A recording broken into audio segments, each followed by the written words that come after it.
Ride the Mercury tide, a fluid and ever-changing flow of information and emotion that defines our modern existence.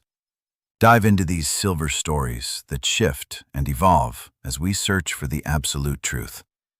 Hit subscribe now and follow the flow of our unique cinematic art today. Hadn't called me captain in 22 years.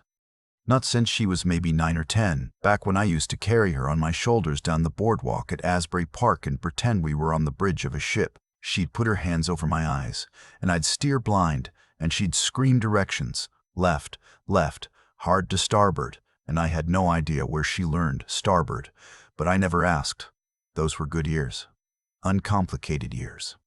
So when she said it at the rehearsal dinner, quietly between the bread rolls and the salad, not even looking at me directly, just sort of letting it drop sideways, I stopped chewing.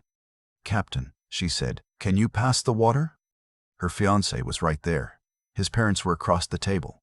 My wife was in the middle of telling someone about the centerpieces. Nobody else noticed. But I noticed, because my daughter hadn't called me captain since before her mother and I divorced, and she would not have pulled that word out of a 22-year retirement for no reason. I passed the water. I didn't say anything. I just looked at her, and she looked at her plate, and I knew. Something was wrong. Let me back up. My daughter's name is June, and before I go any further, she has given me her permission to share this. In fact, she is the one who encouraged me to talk about it because she said, and I'm quoting her here, "Dad, if it helps one person not lose everything, then it's worth the embarrassment." That's the kind of person she is. Always has been. June is 31. She works in pharmaceutical sales, covers a territory in central New Jersey, drives about 40,000 miles a year in a company car. She's organized, she's professional, she's not someone you'd describe as naive. She went to Rutgers. She reads the fine print. She's the person in our family who got everyone to update their passwords after that one Christmas when my nephew's email got hacked. So when I say she almost got taken for $85,000, I want you to understand that this was not a case of someone who should have known better. This was a case of very patient, very skilled people doing what they do. And what they do is find you when your guard is down. Her guard was down because she was happy. She'd gotten engaged 4 months earlier. His name is Dwight, decent man, works in logistics, coaches Little League on weekends, the kind of guy who stands when you leave the table. Her mother and I both liked him. The wedding was 8 weeks out. June was in that particular state of joy where everything feels like it's finally clicking into place and the world seems fundamentally trustworthy. That's when they find you. She met him at a networking event in Princeton. Not a sketchy thing. A legitimate professional mixer. The kind where you get a name tag and drink mediocre wine out of plastic cups and hand out business cards. His name was Theron. Theron Weil. He said he was a financial advisor. Gave her a card with an embossed logo. Mentioned he specialized in prenuptial portfolio alignment, which, I'll be honest, sounds real enough that I probably wouldn't have blinked either. He was charming in a low-key way, not pushy, not flashy. He asked about her work before he talked about his own, which is, according to my daughter, the thing that made him seem like a real person. He mentioned he had clients her age who were walking into marriages without any kind of financial roadmap, and ending up stressed in year 2 or 3 when real money decisions started happening. Did she and her fiancé have a financial planner? Had they talked about combining assets, savings goals, retirement accounts? She said they hadn't really, not formally. He said that was incredibly common, nothing to be embarrassed about, and left it at that. He didn't follow up immediately. That was part of it. He waited 3 weeks, long enough that she'd half forgotten him. Then his email came in on a Tuesday afternoon and she thought, "Oh right, that guy." Which is exactly how it's supposed to feel. Natural, not urgent, just professional courtesy. They had coffee. He was thorough. He showed her projections, talked about compounding, explained the difference between a Roth and a traditional IRA in a way she said actually made sense. He mentioned he had a vehicle he was currently offering to a small group of pre-qualified clients, not available publicly. A fund that had been returning 14 to 16% annually for the past 3 years. Very limited access. A few spots left. He wasn't pushing, just letting her know it existed, and if she was interested, she should think about it and get back to him. The average annual return on the S&P 500 is around 10%. 14 to 16 sounds good, but not impossible good. That's the number they pick. Just plausible enough. She was interested. She didn't tell me or her mother. She didn't tell Dwight either at first. She told me later she felt a little silly about that, keeping it quiet. But at the time it felt like something that was hers, a financial decision she was making for herself, as an adult for her future. She had about $90,000 in savings, money she'd been building for years, a combination of her 401k, rollover from a previous job, and a savings account she'd been feeding since her mid-20s. She wasn't going to put it all in. She was thinking maybe half, $45,000 to start, see how it went. She went back and forth for 2 weeks. She Googled the fund name, Lakebrook Capital Advisors. There were results. A website, a LinkedIn page, a handful of reviews on a financial forum, all positive. The website had photos of an office in Parsippany, listed several team members with credentials, had a page about their investment philosophy. It looked real. Because they make it look real. That's the investment. She almost signed the wire transfer authorization the Wednesday before the rehearsal dinner. She'd gotten the paperwork by email, a 12-page document that looked like every other financial document she'd ever seen. Routing number, account information, a line for her signature. She paused because of one thing, and one thing only. The account the wire was going to wasn't in the name of Lakebrook Capital Advisors. It was in the name of something called Westgate Holdings, LLC. She almost talked herself past it. She thought maybe that was just how it worked, a holding company or a processing entity. Maybe that was normal. She almost signed it right then, but she was distracted. Something with the caterer came up, then something with the seating chart, and she closed the laptop and told herself she'd deal with it tomorrow. Tomorrow was the rehearsal dinner. I've thought a lot about what she was trying to tell me, using that word. I think she'd been sitting with that unease since the night before, that wrongness about the account name, and she needed to tell someone, but it was the rehearsal dinner. Dwight's parents were there, her aunts and cousins, everyone in a good mood, nobody needing a reason to worry. She couldn't just lean over and say, "Dad, I think I'm about to do something dumb." She didn't want to make it a scene. She didn't want to look foolish in front of Dwight's family. So she called me Captain. After dinner, when we were in the parking lot and the families were doing the long goodbye, she came up beside me and said, "Can we talk tomorrow? Just us?" I said, "We can talk right now." She lifted her shoes. "I almost wired a lot of money to someone I met at a networking event." "How much is a lot?" $45,000. I kept my voice even. "Okay, tell me everything." We sat in my car in the parking lot of the restaurant for 40 minutes while everyone else went home. She told me about Theron, about Lakebrook, about the meetings, about the wire transfer form with the different company name. I listened. I didn't interrupt. When she was done, I asked her 3 questions. "Did you actually transfer anything?" "No." "Did you sign anything?" "No." "Do you still have all the documents they sent you?" "Yes." "Okay," I said. "Don't do anything. Don't respond to any emails. Don't call him. Give me 2 days. I want to be honest about what I am and am not. I'm a 53-year-old high school history teacher from Monmouth County. I am not a federal agent or a forensic accountant. I don't have connections in law enforcement. I'm just a person who pays attention and knows how to research, which it turns out is more useful than people think." The next morning, I started with the basics. Lakebrook Capital Advisors, no registration with FINRA. I looked them up on the FINRA broker check tool. Free, public, takes about 90 seconds, and Lakebrook Capital Advisors did not exist. Not as a registered investment advisor, not as a registered investment advisor, not as a registered broker-dealer. Nothing. Theron Weil, also not listed on FINRA broker check. No securities license on record in New Jersey. No license in any state as far as I could find.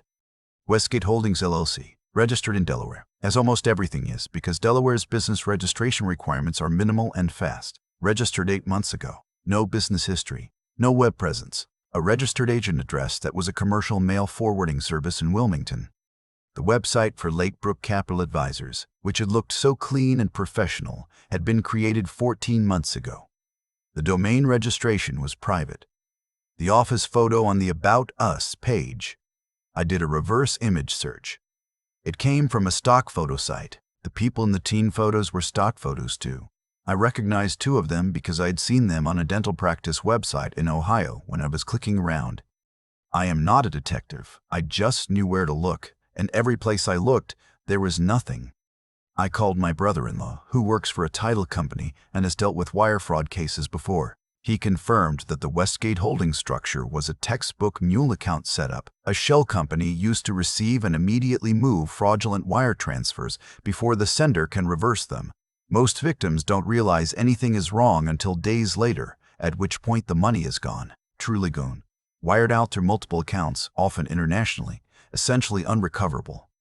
$45,000. Her savings. Years of it. I called June that evening. She was quiet on the phone in the way she gets quiet when she's ashamed, and the first thing I said was, "You didn't do anything wrong."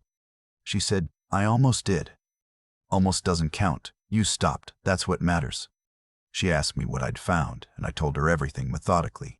When I got to the part about the stock photos, she made a sound I couldn't quite categorize, somewhere between a laugh and the thing before crying. She said, "I Googled them. I thought I checked." "They're good at this," I said. "This is their job. It's not a hobby. They do this full-time, and they are professionals at making it look real." She was quiet for a moment. Then she said, "When did you figure out something was wrong? At dinner?" "When you said Captain." She didn't say anything for a second. "That was the first time in 22 years, I told her. She said, "I know. I wasn't sure you'd remember." "June," I said, "I have remembered every single time you were ever in trouble. That's my job." We filed a report with the FBI's Internet Crime Complaint Center, IC3.gov, which is where you go for fraud cases involving wire transfers and internet-based financial schemes. We also filed with the New Jersey Bureau of Securities, and we sent everything we had, the emails, the wire transfer instructions, the documents, to the Consumer Financial Protection Bureau. I want to be honest with you about what happened with those reports. We don't know. These things take time. The people running these schemes are often overseas, or they move quickly enough that by the time anyone investigates, they've dissolved and reformed under a different name. The financial system was not designed to make this easy to prosecute.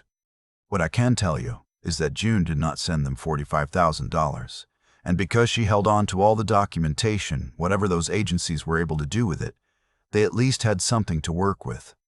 Theron Weil stopped responding to her emails the day after she sent a message saying she had some questions about the Westgate Holdings account name. Just gone. The LinkedIn profile disappeared within 72 hours. The Lakebrook website went dark a week later. They moved on to someone else. They always do. The wedding was beautiful. September, outdoor ceremony. The kind of afternoon that makes you forgive New Jersey for everything. June walked down the aisle in the dress she'd found at a small shop in Red Bank, and she looked so much like herself. Not a dressed-up version of herself, just herself. Very clearly that I had to work hard to keep it together at the altar. Dwight cried, which I respected. At the reception during the father-daughter dance, she leaned up and said quietly in my ear, "I told him about all of it." "How'd he take it?" "He said he wished he'd known sooner. He said he would have helped." She paused. I think that's when I knew I was marrying the right person. We danced for another minute. Then she said, "Thank you for not making me feel stupid." "You're not stupid." "I know," she said, "but thank you for saying it. Here's what I want to leave you with, because this is the part that matters most. If you're in the United States and you are considering handing money to any financial advisor or investment opportunity, the first thing you do, before you sign anything, before you wire anything, before you even get excited, is go to brokercheck.org and search their name. It takes 60 seconds. It is free. A legitimate, licensed financial advisor will be in that database. If they're not, that is your answer. Stop there. Second, if anyone sends you wire transfer instructions and the receiving account name doesn't match the name of the company you're dealing with, that is a red flag. A serious one. Ask why. Demand an explanation in writing. A legitimate company will have no problem answering that question. If they get evasive or explain it away too smoothly, walk away. Third, if it's 12, 14, 16% annual return, ask yourself how. The market doesn't produce that reliably. When someone is offering you returns above market average, they are either taking on extreme risk or they're lying. Those are the options. And fourth, if someone who loves you does something unusual to get your attention, something out of character, something small that they haven't done in a very long time. Pay attention. That might be the only way they know how to say, "I need you." She hadn't called me captain since she was 9 years old, and I hadn't been more grateful for a word in my entire life. I still think about that parking lot sometimes. The way the restaurant lights were buzzing faintly overhead, everyone else gone home, and June sitting in the passenger seat of my car, talking about $45,000 she almost handed to a stranger. What strikes me most, looking back, isn't the scam itself. It's the chain of small things that prevented it. She paused on the wire form because of a name mismatch. She got distracted by the caterer. She went to a rehearsal dinner and sat across from her father and, without planning it, reached back 22 years for a word she used to call me when she was small and needed steadying. Every one of those moments mattered. Take any one of them away, and the outcome is different. I don't think that's luck. I think it's what happens when a person has spent years building the habit of paying attention, not to big, obvious warning signs, but to the small wrongness that registers somewhere before your conscious mind catches up. June felt something off about that account name, even when she couldn't articulate why. She trusted that feeling enough to pause. That pause saved her. The intelligence she'd spent years developing, reading carefully, asking questions, not signing things she didn't fully understand, gave her the fraction of a second she needed. But she also had to be willing to ask for help. That's the part I think about most. She's 31 years old, a professional, independent, capable. She could have talked herself past that pause, signed the form, and never said a word to anyone until it was too late. Instead, she sat across from me at a crowded table and dropped a single word into a conversation. A word only I would understand, because she knew that pride wasn't worth more than safety. That took something. A real kind of quiet courage. The kind that doesn't look like courage from the outside. It just looks like a daughter asking her father to pass the water. I've been a teacher for a long time, and I've watched a lot of young people move through the world. The ones who navigate it well aren't the ones who never make mistakes or never get targeted. They're the ones who do the right thing even when it's uncomfortable, who admit when they're uncertain, who ask for help before the situation becomes irreversible, who keep enough integrity with themselves to say, "I'm not sure about this," instead of pushing through because they want it to be fine. These people made a professional presentation specifically designed to bypass June's judgment. They had a fake website and a real-sounding name and a LinkedIn page, and they had clearly done this before. The fact that it didn't work isn't because June is extraordinary. It's because she did ordinary things right. She stayed honest with herself. She kept thinking, and she didn't let embarrassment win. If you're watching this and something in your gut is telling you that a deal or a person or an opportunity isn't right, listen to that. Investigate before you act. And if you need help, ask someone who will tell you the truth, not someone who will tell you what you want to hear. June called me captain because she trusted that I'd show up. I'm glad I did. But she was the one who had the presence of mind to call.